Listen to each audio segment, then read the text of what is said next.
গোড়ায় তার নাম লেখা ছিল? বলেন ছিল না? মনে হয় বুঝেন নাই। কোন দিন কোন পোস্টারে তার ছবি ছিল? বলেন ছিল না। কোন দিন পত্র পত্রিকায় তার নাম আসছে? বলেন আসে নাই। লেকিন নাম যেহেতু আরশের গায়ে লিখিয়ে দিয়েছে, এজন্য কিয়ামত পর্যন্ত নাম এটা ঝলঝল করবে। কি হয়? অনেক সেলিব্রিটি পৃথিবীতে ছিল, আজকে পৃথিবীর কেউ তার নাম জানে না। এজন্য একটা হলো আন্তর্জাতিক, আরেকটা হলো আন্তর্জাতিক। কি বলছি বলেন? আন্তর্জাতিক হলে অল্প কয়দিন আন্তর্জাতিক থাকে, আর আন্তর্জাতিক হলে চিরদিন আন্তর্জাতিক থাকে। কি বলছি বলেন তো? আন্তর্জাতিক হলে কতদিন আন্তর্জাতিক থাকে, আর আন্তর্জাতিক হলে কতদিন আন্তর্জাতিক হয়? জুনায়েদ বাগদাদি আন্তর্জাতিক না আন্তর্জাতিক? ছিলেন আন্তর্জাতিক, হয়ে গেছেন কি আন্তর্জাতিক। হযরত মাওলানা ইসহাক রাহমাহুল্লাহ ছিলেন, হয়ে গেছেন কি? চরমনার ফজলুল করিম রাহমাহুল্লাহ হয়ে গেছেন কি? ছিলেন আন্তর্জাতিক, হয়ে গেছেন কি বলেন? কি এজন্য আমরা আন্তর্জাতিক হওয়া দরকার না? বুঝেন নাই? কি হওয়া দরকার বলেন? আন্তর্জাতিক হইলে কি হবে পৃথিবীতে? আচ্ছা, কত আন্তর্জাতিক নায়ক ছিল, এখন পৃথিবীতে কেউ তার নাম জানে? কত আন্তর্জাতিক গায়ক ছিল, এখন পৃথিবীতে কেউ তার নাম জানে? কত আন্তর্জাতিক লিডার ছিল, এখন পৃথিবীতে কেউ তার নাম জানে? লেকিন কত হাজার আল্লাহওয়ালা ছিলেন, তাদের জীবদ্দশাতে তাদের কেউ নাম জানতো না, লেকিন এখন পৃথিবীতে কোটি কোটি মানুষ তাদের নাম জানে। আছে না নাই বলেন? এখানে বেশকমটা কোন জায়গায়? তাহলে আপনারা কি আন্তর্জাতিক হবেন না আন্তর্জাতিক?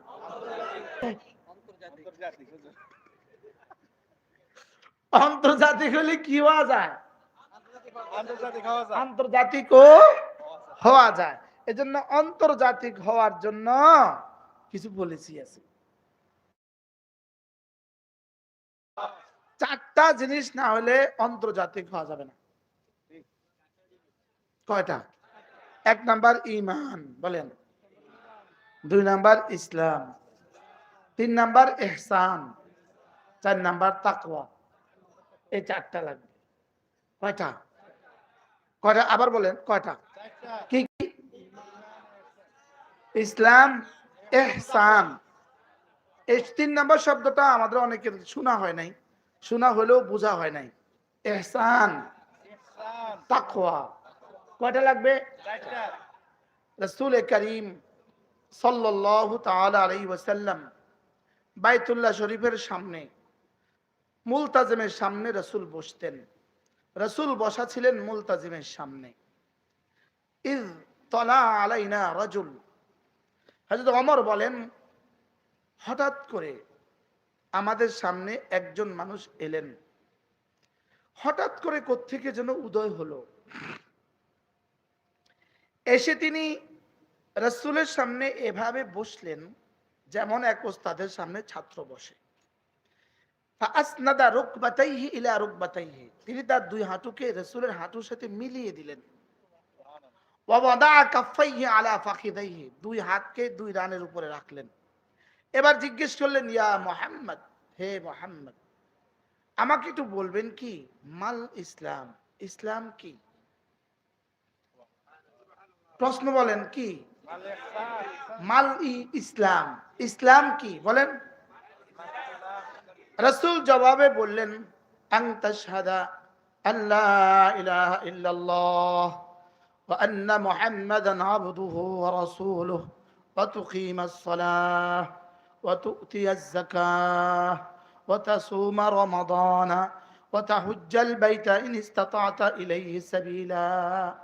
এটা বলার সঙ্গে সঙ্গে আগন্তুক বললেন, সাদাক্তা, আপনি সত্য বলেছেন। হযরত ওমর বলেন, বাহ, কি একটা বেটা! রাসূলকে নিজেই প্রশ্ন করলেন, আবার নিজেই সত্যায়িত করলেন। ওরে বাপরে! আল্লাহ নবীকে সত্যায়িত করতেছে। আল্লাহ নবীকে কি করতেছে? আমরা তো বুঝতেছি না সে কি করছে।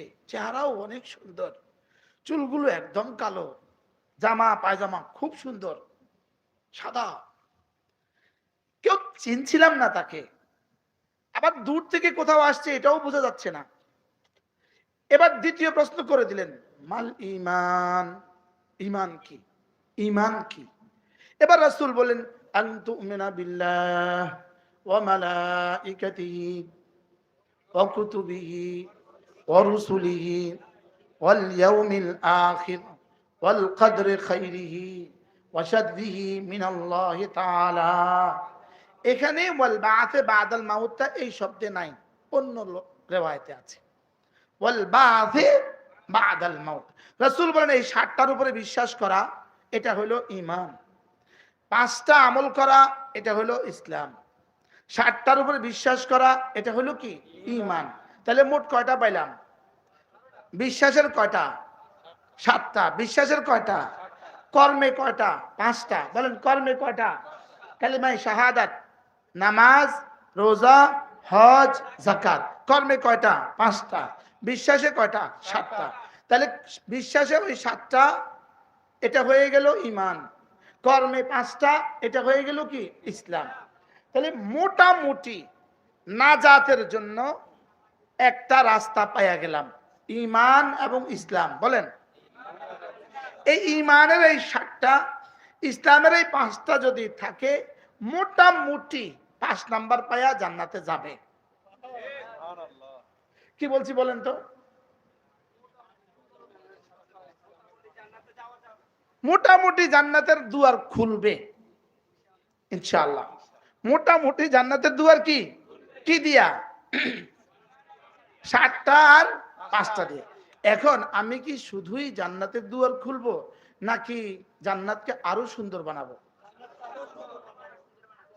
কি ভাই, ঈমান দিয়া দুয়ার খুলবে, বলেন ইসলাম দিয়া নাজ নেয়ামত হবে। এবার জিজ্ঞেস করলেন ৩ নাম্বার প্রশ্ন, মাল ইহসান, ইহসান কি? কি জিজ্ঞেস করলেন বলেন? ইহসান কি? এবার জবাবে রাসূল বললেন, ইহসান হলো আন তা'বুদাল্লাহ কাআন্নাকা তারাহ ফাইন লাম তাকুন তারাহু ফাইন্নাহু ইয়ারাক। তুমি আল্লাহ তাআলার ইবাদত এভাবে করবা যে যেন তুমি আল্লাহকে দেখছো, যেন তুমি আল্লাহকে দেখছো। এটা যদি সম্ভব না হয়, তাইলে তুমি ইবাদত এভাবে করবা যে নিশ্চয়ই আল্লাহ তোমাকে দেখছেন। তাহলে এখানে অপশন কয়টা? ১ নাম্বারটা কি? আমি আল্লাহকে। ২ নাম্বার অপশন কি? আল্লাহ আমাকে। এবার বলেন তো ৩ নাম্বার অপশন কি? নাই, মনে বুঝেন নাই। বোতলের মধ্যে হয় পানি আছে না নাই, ৩ নাম্বার অপশন কি?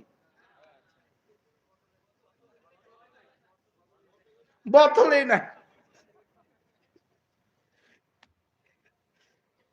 কি বলছি বলেন? মোবাইলে হয় টাকা আছে নয় নাই, ৩ নাম্বার অপশন কি? বুঝছে তো। এখন তাইলে ঈমান, ইসলাম, ইহসান, বলেন তাহলে ইহসানের মধ্যে প্রথম অপশন কি? এটা কি আমাদের জীবনে কখনো হয়েছে? এটা কি দুনিয়াতে সম্ভব? না, এটা দুনিয়াতে কি না সম্ভব না। তাহলে দ্বিতীয়টা কি? তাহলে আমি যখন নামাজে দাঁড়াবো, আমার হৃদয়ে এই কথা আশা লাগবে যে আমি আল্লাহ আমাকে দেখছেন। বল আল্লাহ আমাকে দেখছেন। এখন প্রশ্ন, আল্লাহ আমাকে দেখছেন এই শব্দটা এটাকে কি জানি বলে? বলি গেছি ইহসান। মাশাআল্লাহ, ঠিক আছে, তো অ্যাটেনশন আছে। তাহলে আল্লাহ আমাকে দেখছেন এই কথাকে কি বলে? এবার প্রশ্ন, আমার ঈমান থাকবে কতক্ষণ? সারাক্ষণ। ঈমান থাকতে হবে কতক্ষণ? এবার বলুন তো দেখি, আমার ইসলাম থাকতে হবে কতক্ষণ? সারাক্ষণ। এবার বলুন তো আমার ইহসান থাকতে হবে কতক্ষণ? এবার আমাদের আছে কতক্ষণ? আমাদের মাঝে মাঝে আসে আবার জায়গা। আমি কি আপনি কি একই কথা। ও রাজাকার রাজাকার। এক মজার বিষয় হলো, এই শব্দটাকে জীবনে এভাবে পচিয়েছে, মানে যতবার জীবনে এই শব্দটা দিয়ে গালি দিয়েছে, গতবার জীবনে এই শব্দটা দিয়ে কি দিয়েছে বলেন, গালি। এটাকে বানিয়েছে গালি। তো রব তখনই সিদ্ধান্ত দিয়েছে এটা দিয়েই তোরে বাংলাদেশ ছাড়া করব। বাস্তব না বাস্তব? একটা শব্দ দিয়ে কি ছাড়া করছে বলেন, বাংলাদেশ ছাড়া করছে। এটা মুখ ফসকে কেমনে বের হয়ে গেল। আর এটা দিয়ে কি হয়েছে বলেন, আমরা চাইছিলাম হলো আরে কি ছাড়া, গদি ছাড়া। হ্যাঁ ছাড়ছে দেশ ছাড়া। আমরা কি দেশ ছাড়তে কইছিলাম? কিন্তু এর আগে দুষ্টমি চলে, কেউ কেউ মাঝে মাঝে স্লোগান দিত এই মুহূর্তে বাংলা ছাড়। এই মনে হয় এই স্লোগানটাও আল্লাহর কাছে কবুল হয়ে গেছে। কি এজন্য মুমিনের কোনো কথাই বৃথা যায় না। বারহাল তাহলে সিফতে ইহসান কি মাঝে মাঝে থাকা না সব সময় থাকা? উলামা ইকরাম বলেন তো সিফতে ইহসান কি রে বাবা? কি কি? আল্লাহ আমাকে দেখছেন, আল্লাহ আমাকে দেখছেন, এটাই এক তাবিজ, এটাই এক সিফাত। এই সিফাতটাই হযরত আবু বকরকে সিদ্দিক আকবর বানিয়েছে। এই সিফাতটাই সাহাবা ইকরামদেরকে দামি বানিয়েছে। অন্যথায় ঈমানের স্বাদটা তো আমারও আছে আপনারও আছে, আছে না নাই বলেন? ইসলামের পাঁচটা তো আমাদের কাছেও আছে, তাদের কাছেও ছিল। মনে হয় বুঝেন নাই। আমরা ফজর পড়ি কয় রাকাত? 2 2 4। তো সিদ্দিক আকবর কয় রাকাত পড়ছেন? 2 2 4। তা আমাদের 4 রাকাত আর তার 4 রাকাত কি সমান? হ্যাঁ, হযরত ওমর বলতেন আবু বকর যদি তার জীবনের এক রাতের আমল আমাকে দিয়ে দেয়, আমি আমার পুরো জীবনের আমল তাকে দিয়ে দিব। আর হযরত ওমর বলতেন, হযরত সিদ্দিক আকবর বলতেন, না আমি তো ওমর, আপনি থেকে শুরু করে কিয়ামত পর্যন্ত আনেওয়ালা সমস্ত আহলে ঈমান যদি আমাকে তাদের জীবনের সবটুকু আমল দিয়ে দেয়, আমি গারে সওরের 1 সেকেন্ডের আমল কাউকে দিব না। এবার বলুন তো সিদ্দিক আকবরের 1 সেকেন্ডের আমলের কত দাম ছিল?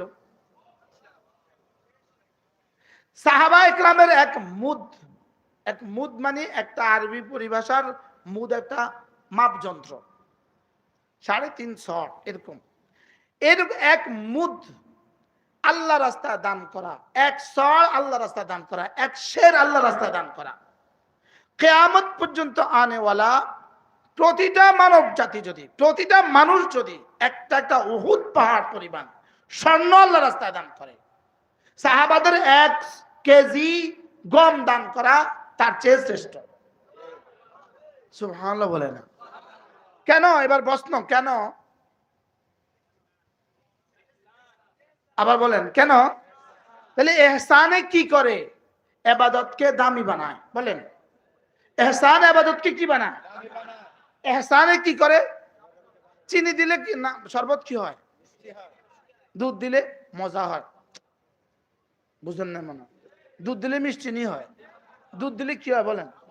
দুধ দিলে মজা হয়, চিনি দিলে মিষ্টি হয়। মনে হয় বুঝেন না? বলেন ঈমান না হলে দাম নাই। বলেন ইসলাম না হলে জান্নাতে যা নাই, যা নাই। এবার ইখলাস না হলে, ইহসান না হলে মজা নাই। আমি বুঝাতে পারলাম না তো। ইহসান না হলে কি নাই বলেন? ইহসান দিয়ে মজা হয়। ইহসান দিয়ে কি হয়? মজা হয়। ঈমান দিয়ে জান্নাতে ঢুকবে, ইসলাম দিয়ে জান্নাতের নাজ নেয়ামত হবে, আর ইহসান দিয়ে ওই নাজ নেয়ামতের মধ্যে মজা হবে। সুবহানাল্লাহ বলেন। আপনার কি মনে হয়? যেমন ধরেন আমাদের দেশে রসমলাই, একজনের বেশি ডায়াবেটিস, ওই বেটা রসমলাই পছন্দ করে না, আমি খাবো না ভাই, অনেক মজা, তোর মজা, আমি খাবো না। আরে বলে কি বলে না বলেন না, আমি খাবো না। আরেকজনের কাছে রসমলাই অনেক মজা, সে অনেক খাচ্ছে। জিহ্বায় মজা হয় রুচির বুনিয়াদে, শরীরের বুনিয়াদে। আর ঈমান ও আমালের মজা হয় ইহসানের বুনিয়াদে। সুবহানাল্লাহ বলেন। এখন আমাদের কাছে কি নামাজ, আমরা যখন রুকুতে যাই আমাদের কাছে কি কখনো মনে হয় অনেক মজা লাগে, আজকে আর রুকুতে উঠবো না? কইছে কবে মনে হয়েছে সেজদায় গেছি আর এতটা মজা লাগে? আপনারা খেয়াল রাখবেন তো ইনশাআল্লাহ? আস্তে কইছি ইনশাআল্লাহ। হাত পাকা মার্কা খেয়াল রাখবেন তো ইনশাআল্লাহ? ইনশাআল্লাহ। আপনারাও বলে দেন, যদি ঐক্যবদ্ধ হয়ে আসতে পারেন তা আমরা এক। কোন কোন কোন ঠিক আছে না ইনশাআল্লাহ? বলেন যদি ব্যালট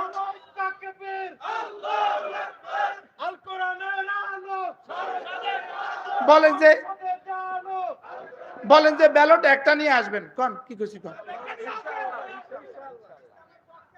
ইসলামের পক্ষে ব্যালট একটা নিয়ে আসবেন। জাকির সাহেব কি কইছে? আমনে কোন যে ইসলামের পক্ষে একটাই ব্যালট আসবে ইনশাআল্লাহ। আল্লাহ যদি ইসলামের পক্ষে একটা ব্যালট নিয়ে জাকির সাহেব আসে, আমরা আমাদের জান, আমাদের মাল, আমাদের জীবন, আমাদের সময়, আমাদের দিন, আমাদের রাত দিয়া ইনশাআল্লাহ সংসদে পাঠাবার সর্বোচ্চ চেষ্টা করবো ইনশাআল্লাহ। বলেন বলেন ইনশাআল্লাহ বলেন। লেকিন ব্যালট একটা নিয়ে আসতে হবে। আমরা যদি 3 জন আসেন আমরা কারে দিতাম? কি বলছি কোন? এক একজন করে কোন কি কইছি কোন? আপনারা 3 জন আসলে আমরা কারে দিতাম? এই জন্য যদি একজন আসেন বাক্সা ভরে দিব। রাত্রে ভরবো না, রাত্রে ভরতে দিব না, রাতের দিন শেষ। মাশাআল্লাহ। এই মাদ্রাসার দিকে খেয়াল রাখবেন, আল্লাহ কবুল করেন। জাকির সাহেব অনেক বড় দানবীর। আমাদের এই যে কি মাদ্রাসা জানি এটা না, জামে আরবিয়া কোন গ্রাম? সিংবাইশ মাদ্রাসা। জায়গাটাও ওনার দেয়া, ভবনের প্রতিটা ভবনের ইট রড সিমেন্ট ওনার দেয়া, প্রতিটা ওস্তাদের পুরা বছরের বেতন উনি দেয়, কয়েকশো ছাত্রের খাবার পুরা বছরের খাবার উনি দেয়। আলহামদুলিল্লাহ বলেন। আশেপাশে অনেক মাদ্রাসা দান করে। একটা হাই স্কুল করছে ভাই, হোটাটিয়া উচ্চ বিদ্যালয়টা হাই স্কুলও করছে জায়গা সহ। আসারগোড়া দাখিল মাদ্রাসা। ইনশাআল্লাহ আল্লাহ তাআলা যেন রামগঞ্জের জনমানুষের জন্য আরো ব্যাপক থেকে ব্যাপক ভাবে কিছু করার তৌফিক দান করেন। আল্লাহ তৌফিক দান করেন। জান আমগুদিকে কেন খেয়াল রাখেন মাঝে মাঝে। কি বলছিলাম বলেন তো?